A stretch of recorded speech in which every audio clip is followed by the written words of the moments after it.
Hey guys, I just wanna apologize beforehand, okay? Sorry.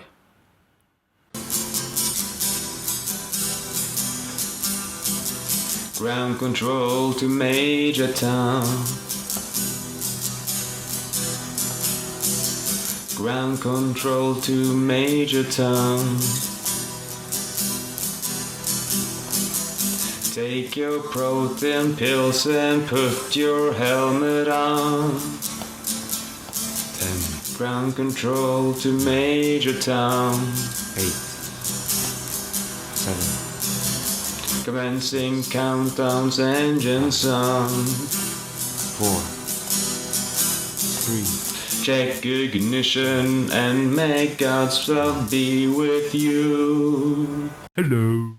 Yeah, this game is not about singing at all. It is Mission Red Planet. This is not a new game, it is a reprint from Fancy Flight Games. So it is an old game that went out of print and FFG bought the rights, so maybe it's good. Anyway, they made some few changes, like adding Phobos here. So let's find out how this game works. In Mission Red Planet, it is your mission to colonize the Red Planet, also called Mars. So how you do that is you send astronauts on spaceships or rockets, and then they land on this planet and colonize it, and they discover resources that they can get, and those are points. So it is a majority control game. You have to have the majority for each area on the planet. However, there are many ways you can manipulate this stuff with. The game comes with a lot of cards, 9 cards to be exact, and they are all identical for each player, so you all have a set of these cards. On your turn, you pick a card and place it face down, but it is not your turn, no. All players take a card and put it face down at the same time. And when everybody's done, we do a countdown. And that's why I had the countdown video in the beginning. Sorry. The game goes like this. When every player has placed the card down, the star player, the one holding this one, will do a countdown. So we start with 9. Do we have any 9s on the board? Yeah, we have one here. 9. Yellow player takes his astronaut as on the card and puts it on a rocket ship. And then he can put all his cards back on his hand. 8. There are no 8s. 7. Okay, we have 7. Oh, place a total of 2 astronauts in 1 or 2 dock ships. Okay, sure, he will do that. 1 and 2. Then he will draw 1 discovery card, which will help him do actions or secret missions or sabotage. And then we go on until everybody has played a card, and we start a new round. Well, there is one problem here. The card I've just played, I can't use it again. No, it stays on the table. I can play one more card, but not the 7 again. So what do I do then? Well, I can later play the 9. And the 9 would just send me 1 astronaut on a ship. It's very weak, but it would allow me to take all my cards back on the hand. One thing I adore about this game is this here concept. You have all these ships, they are now docked. You can see there's a ladder going into the ships with a hole. And once it's filled, it launches. And look and behold, the hole is locked. So you can't get in or out. So the game is about filling these rockets with the number of astronauts corresponding to the number here. And once that is done, they launch. But they never land unless every player has played a card. And something might happen. A player might play a pilot. So all these passengers here, they are happily on their way to Phobos. And suddenly the pilot changes his mind. No, we're not going to Phobos, we're going to Hellas. Yeah, we just changed the course and you can't get out or do anything about it. Ha ha ha. This game is played over 10 rounds. You see here, you have the round counter.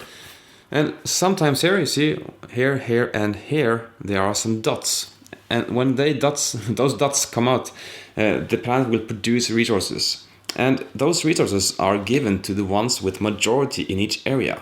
And they are valid 1, 2, or 3 points depending on the resource, like ice is 1 point.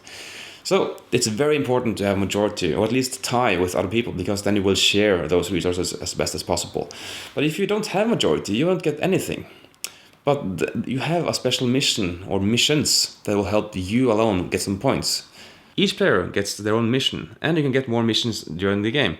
And like this one says, for each astronaut on each different area, you get 1 point. So you want to spread out as much as possible. And this one will focus your astronauts on the one side of the planet. Gives you points. So these might be worth going for. But sometimes it's better to do some sabotage. Yeah, some cards you can put on areas and they will either sabotage or enhance the effects that the area produces or does. And only you, or the person that played the card, knows what it is. Well, if you can remember it. Mission Red Planet is a game I can highly recommend. That's it. The game is very easy to learn. You just know you have to place astronauts on the ships and they will land on the areas. Simple. Then you read the cards and do what they say.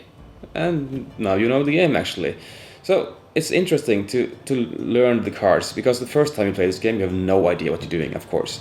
But after round 1 or 2, well, okay, now you get that game. So yeah, you still have a chance to win. And the sad part is, every time I play this game, I come in last. Even with newbies, I still come in last. What am I doing wrong? And still, I like the game a lot. It is a gorgeous looking game, and it plays fast, and it's just fun to play. So yeah, it's easily to recommend.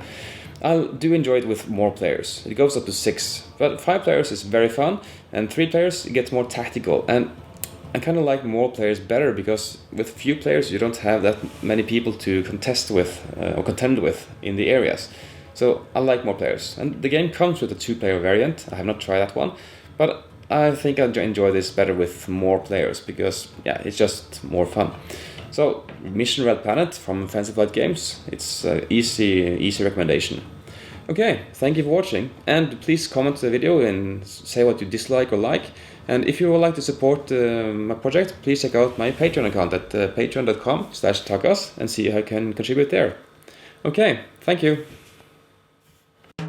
Thanks so much for watching the Dice Tower videos. Find more great videos and reviews, as well as our top-rated audio podcast at Dicetower.com. You can also find other great shows at Dicetowernetwork.com. I'm Eric Summerer, and you've been watching The Dice Tower. The Dice Tower is sponsored by Cool Stuff Inc., where you can find great games for great prices.